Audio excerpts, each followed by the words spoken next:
Welcome to the Silver Line YouTube channel. For those of you who want to watch investigative videos, today is a summary of the conflict between wild elephants and humans, which is currently facing a serious crisis in Sri Lanka. So subscribe to the channel and ring the bell to watch such videos regularly. A study published by the Wildlife Conservation Research Unit of Oxford University recognizes that the most serious issues now facing elephants are habitat loss, habitat fragmentation, and persecution as crop raiders. Evidencing the extent of habitat loss in Sri Lanka, the National Adaptation Plan for Climate Change Impacts in Sri Lanka presents that just over a century, Sri Lanka's forest cover has reduced to a third of what it used to be. This is also substantiated by statistics of the Forest Department of Sri Lanka, showing that the forest cover, which amounted to 44% in 1956, has come down to just 29% in 2010, and that encroachments, population growth and shifting, illegal cultivation are some of the main drivers of deforestation. Habitat fragmentation, on the other hand, is the phenomenon of available forest cover areas being separated and disjointed, mainly due to the insufficient number of paths, corridors connecting them. According to the 2016 Annual Performance Report of the DWC, presently there is only one elephant corridor declared, which is the one connecting Kadola Minaria National Parks as gazetted in 2004 under the Flora and Fauna Protection Ordinance, No. 2 of 1937. The SCC acknowledges that roadways such as the Manar-Walpatu Road, built in a way that hinders the route through which elephants traditionally migrate, can further contribute to habitat fragmentation, resulting in gene drain by isolating different herds and precluding gene diversity among elephants. Such developments can further threaten this fast-decreasing species, identified as endangered by the IUCN Red List as assessed on the 30th of June 2008. Human-induced changes in elephant behavior and socio-ecology.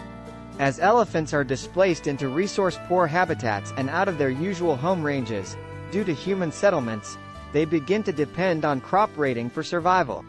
Consequently, they adapt to traditional elephant deterrent techniques like crop guarding, fire, simple barriers, firecrackers and decoy food. Villagers then resort to increasingly inhumane acts. These actions have now culminated in villagers shooting elephants, pouring battery, nitric acid on them, or putting locally made explosives like haka patas into vegetables, to which elephant calves fall prey, as well as other vicious ways to save their lives, crops and property. Additionally, livestock and domesticated animals in areas encroached by humans can easily transmit diseases to elephants, known for their low immunity.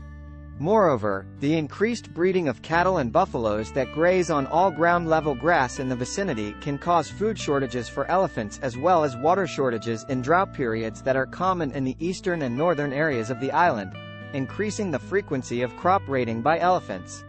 Unplanned and ad hoc development activities, executed with disregard to elephant ranging habits, have further complicated the situation.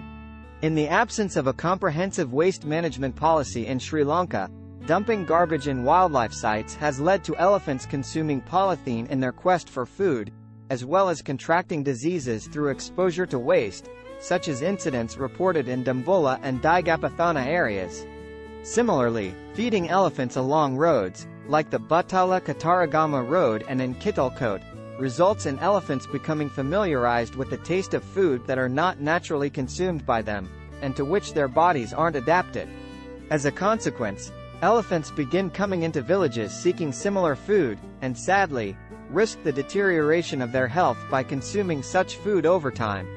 Unfortunate accidents, landmines and railway collisions. Even a decade after the Sri Lankan Civil War, landmines continue to be a threat to these animals, especially in areas around Salavathura and Manar. Sama is a female elephant and one such victim receiving residential care in the Pinawala Elephant Orphanage after losing her front right leg to a landmine. Neither the Flora and Fauna Ordinance of 1937, nor the Mine Ban Treaty stipulate actions that would go beyond civilian and human protection, in order to cover animals and punish perpetrators. Additionally, the number of elephants killed in collisions with trains is continually on the rise. Most recently, on the 7th of October 2018, 2 males and 1 pregnant female died after being run over by the night mail train headed to Colombo from Batticaloa while they were crossing into the Maduru Oya Sanctuary from the Thrikona Madu Sanctuary. 4 elephants died in a similar incident on.